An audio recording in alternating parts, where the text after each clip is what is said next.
Welcome. We're going to talk about thermal circuits. Thermal circuits are important when we have heat transfer through multiple layers. And so, for example, consider this example here where we have heat transfer through first a fluid layer and then two solid layers and then another fluid layer. This, for example, could be the inside of your house with temperature T inside, and then the heat transfer is to the walls and then through a composite wall and then to the outside air with temperature T outside. Or for chemical engineers, we might consider that there's heat generation inside a chemical reactor, and then that heat flow is to the wall of the reactor, the inside wall, through the wall of the reactor, first with a heat transfer coefficient HI on the interior, through one wall with thermal conductivity K1, maybe through insulation on the outside of the wall with thermal conductivity K2, and then to the room air with heat transfer coefficient H outside.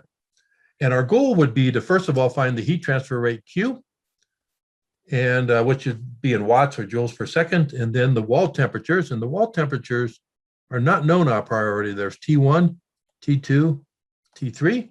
And so we would be seeking to determine T1, T2, and T3 as part of the solution. Now, the key to that solution is to realize that at steady state and without generation, the heat flow through each of the successive layers must be equal. And even though the diagram I've given here is for flat geometry, these same principles would hold for heat flow in the radial direction through a cylindrical geometry or through a spherical geometry. Now, the convection through the first fluid layer would be given by Newton's law.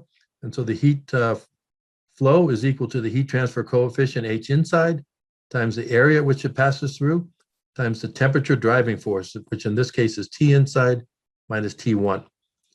And then that heat then flows through the first conduction layer, the first solid layer. And here we use Fourier's law. And then we have a thermal conductivity times, again, the area. And again, a delta T. In this case, it's T1 minus T2. And then divided by the thickness of that layer, which is L1. And then there would be a similar expression for conduction through the second layer, and then a similar expression for convection through the second fluid layer.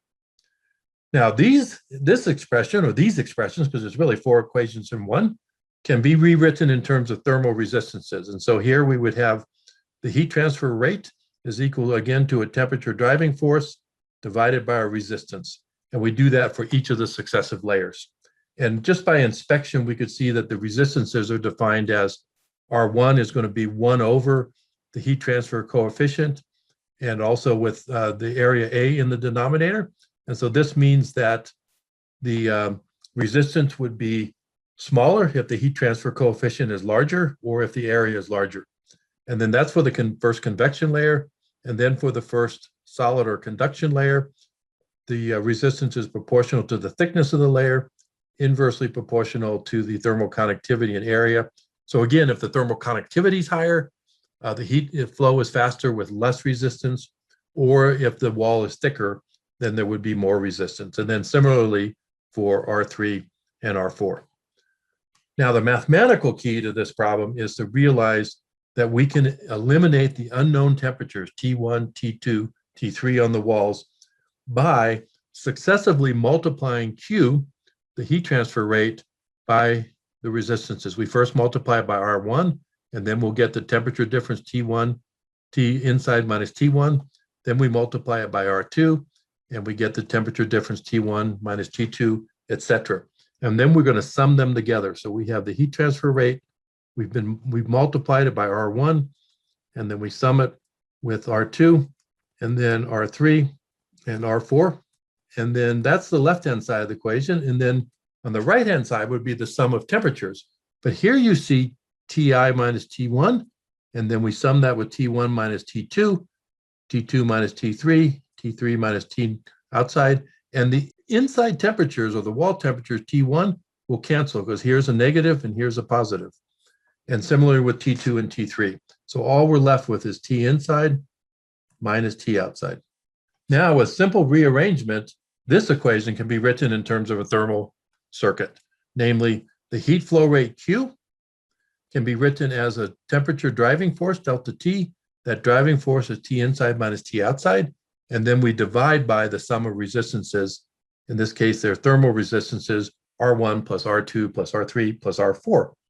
And there's an analogy with an electrical circuit where the current flow is equal to a voltage driving force divided by a sum of electrical resistances. Now, we're almost done. The last task of our problem is to solve for the wall temperatures, T1, T2, and T3. And here all we do is we go back up to either our original equation here or the one in terms of resistances. And since we know the heat flow rate and we know the interior temperature and we know the resistances, we can solve for T1.